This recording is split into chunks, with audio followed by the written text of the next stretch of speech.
आपके सामने एक प्रेस कॉन्फ्रेंस कर रहा हूँ। मूल विषय है कि आप लोगों को अपडेट करना था दो चीज़ के लिए। एक पहला चीज़ है कि दिल्ली में हमारा तिपरासा अकॉर्ड हुआ है, उसका फर्स्ट राउंड मीटिंग हुआ है एंड उस मीटिंग में हमारा जो डिस्कशन हुआ है बहुत अच्छा रहा, बहुत पॉजिटिव रहा। उसके बारे में आपको इन्फॉर्म कर रहा था। उसके बारे में आपका कोई सवाल हो तो मुझे लगता है कि ट्रांसपेरेंसी के लिए जवाब देना चाहिए। और दूसरा चीज़ है कि 26 तारीख को हम लोग त्रिपुरा में, साउथ त्रिपुरा में एक रैली करेंगे सॉलिडारिटी दिखाकर अपने माइनॉरिटीज़ के लिए, जो हिंदू बंगालीज हैं, चाकमास हैं, मॉन्क्स हैं, कुकीज़ हैं, क्रिश्चियंस हैं, बुद्धिस्ट हैं, उनके ऊपर जो अत्याचार हो रहा है, उनका जो आज बांग्लादेश में सिचुएशन है, उनके साथ सॉलिडारिटी दिखाकर गवर्नमेंट ऑफ इंडिया को एक मैसेज देने के लिए कि बांग्लादेश को एक्सपोज करना चाहिए, यूनाइटेड नेशंस को प्रेशर डालना चाहिए, इंटरनेशनल प्रेशर डालना चाहिए जो हमारे माइनॉरिटी के साथ हो रहा है। सबसे पहले जो हम लोगों का मीटिंग हुआ है in Delhi, first round of the Tiprasa accord, सब बात डिस्कस हुई है। स्टेट गवर्नमेंट से 2 ऑफिसर्स थे, गवर्नमेंट ऑफ इंडिया की तरफ से 2 ऑफिसर्स थे, AK मिश्रा कन्वीनर थे, हमारे संगठन से BK रामफल और मैं रहा।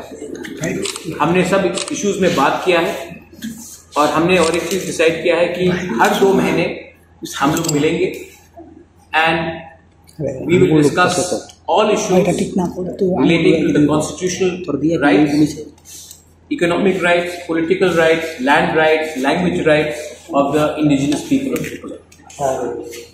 हमने और कुछ मुद्दे भी उठाए हैं besides जो हम लोग हमेशा कहते हैं 10,323 टीचर्स के बारे में भी हमने बात उठाया है।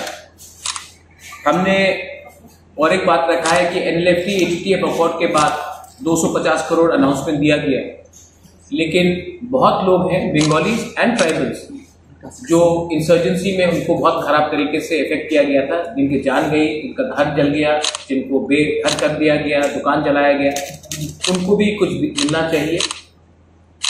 वायलेंस में जो लोग अफेक्टेड हुए हैं, regardless of Bengali, tribals, Manipuri, Hindu, Muslim, Christian, उनको भी कुछ मिलना चाहिए। गवर्नमेंट ऑफ इंडिया को हमने ये राइटिंग में दिया है।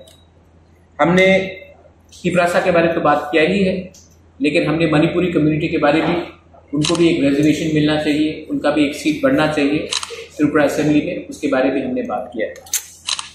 रिगार्डिंग जो बांग्लादेश में हो रहा है, आपने देखा है कि 2 दिन पहले हमारा प्रोटेस्ट निकला बांग्लादेश हाई कमीशन के वहां, जो बांग्लादेश में पिछले दिन से चल रहा है, जब से शेख हसीना का सरकार हटी और न्यू एडमिनिस्ट्रेशन आया है, वहां में हमारे हिंदू, बंगाली, तिपरासा, चाकमा, मॉन्क, मणिपुरी, खासी, गारो, जैंतिया, कुकीज, उनके ऊपर जो अत्याचार हो रहा है, जो क्रिश्चियंस के ऊपर अत्याचार हो रहा है, जो बुद्धिस्ट के ऊपर अत्याचार हो रहा है, वो अनएक्सेप्टेबल है। और जो थोड़े दिन पहले हुआ है, ये हमको क्लियरली लगता है कि ये प्लान्ड है, और अगर हम लोग आवाज नहीं उठाएंगे तो ये चलते रहेगा। ऐसा नहीं है कि ये पहले नहीं हुआ है, नोआखाली में ये पहले हुआ,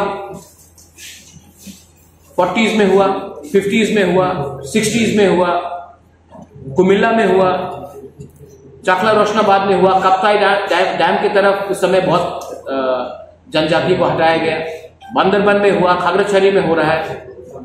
ये कब तक चलेगा? जब भी मौका मिलता है हमारे माइनॉरिटीज को बताया जाता है कि ये आपका जगह नहीं है, आप यहां से हटिए। जगह हमारा है, हम लोग 1000 साल से रहे हैं, और अगर बांग्लादेश अपना रवैया चेंज नहीं करता है तो मुझे लगता है कि गवर्नमेंट ऑफ इंडिया को यूनाइटेड नेशंस में ये मुद्दा उठाना चाहिए। ह्यूमन राइट्स वायलेशन हो रहा है और बांग्लादेश को एक्सपोज करना चाहिए पूरे इंडिया के, पूरे वर्ल्ड के सामने। बांग्लादेश आज वर्ल्ड का नंबर 1 गारमेंट मैन्युफैक्चरर है, उनके ऊपर सैंक्शंस लगाइए, अगर कोई देश अपना माइनॉरिटीज को सुरक्षा नहीं दे सकता है, सिस्टमैटिकली उनका घर को जलाया जाता है, जहां में हमारा पूजा होता है, जहां में हमारा चर्च होता है, जहां में हमारा बुद्ध मंदिर होता है, उनको मारा जाता है, पीटा जाता है, जलाया जाता है। हमारे औरत को, क्योंकि हमने उनका बात नहीं माना, तो हमारे औरत को उठाया जाता है, तो जवाब तो देना पड़ेगा। और अगर हम जवाब देते हैं तो वो लोग बोलते हैं कि हम लोग नॉर्थ ईस्ट को उठा लेंगे, नॉर्थ ईस्ट हमारा है। ये सब स्टेटमेंट्स जो दिया जा रहा है, मैं एक बात क्लियरली बोलना चाहता हूं, government of India has to take a strong position on Bangladesh, not on the people of Bangladesh but on the government of Bangladesh. मैं ऐसा कोई स्टेटमेंट नहीं देना चाहता हूं, और मैं अपने दूसरे लोगों को भी बोलना चाहता हूं कि बांग्लादेश में जो हो रहा है उसका यह मतलब नहीं है कि त्रिपुरा में, इंडिया में हम लोग मुस्लिम के ऊपर भी अटैक करें। जब 26 तारीख को हमारा रैली होगा इन सॉलिडारिटी विद द माइनॉरिटी, मैं आशा करता हूं कि त्रिपुरा का जो मुसलमान है वो भी हमारे संग कंधे से कंधे लगाकर खड़ा रहेगा और कंडेम करेगा बांग्लादेश सरकार का एक्शन। और मैं जानता हूं कि वो ऐसा ही करेंगे। देश में आप अपने लोगों को ऐसे तरीके से बर्ताव नहीं कर सकते। और बांग्लादेश हाई कमिश्नर जो त्रिपुरा में बैठा है, उनका क्या बयान है, वो क्या स्टेप्स ले रहे हैं। Indian ambassador, Bangladesh ambassador to India, उनका क्या बयान है, ये भी हमको मालूम करना है। अगर आज हम लोग सब जो त्रिपुरा में रहते हैं, आपने देखा है, आप लोगों का भी घर बांग्लादेश में था, हमारा भी है। इस बार वीरचंद्र लाइब्रेरी, महाराजा वीरचंद्र लाइब्रेरी कोमिला में, जहां में पुराने पुराने ऐतिहासिक किताब था, उसको जलाया गया। ये क्या चल रहा है? और अगर हम कुछ बोलते हैं तो हमको धमकी मिलता है। सरकार में बहुत लोग बैठे हैं जो चुप है, मैं चुप नहीं बैठने वाला हूं। मुझे लगता है कि इसमें सब हमारे साथ है, जो दिल का बात है। आने वाले दिन में पूजा है, अगर हमारे लोगों को फिर से पूजा के समय पीटा गया, मारा गया, तो गवर्नमेंट ऑफ इंडिया को भी अभी से प्लानिंग करना चाहिए कि हम लोग इंटरनेशनली क्या एक्शन लेने वाले हैं। This is not only for the Hindus, this is for the Buddhist, for the Christians, for everyone who is suffering right now in Bangladesh because of a systematic plan by the present administration. यही मेरा बात था. If you have any questions, I can answer.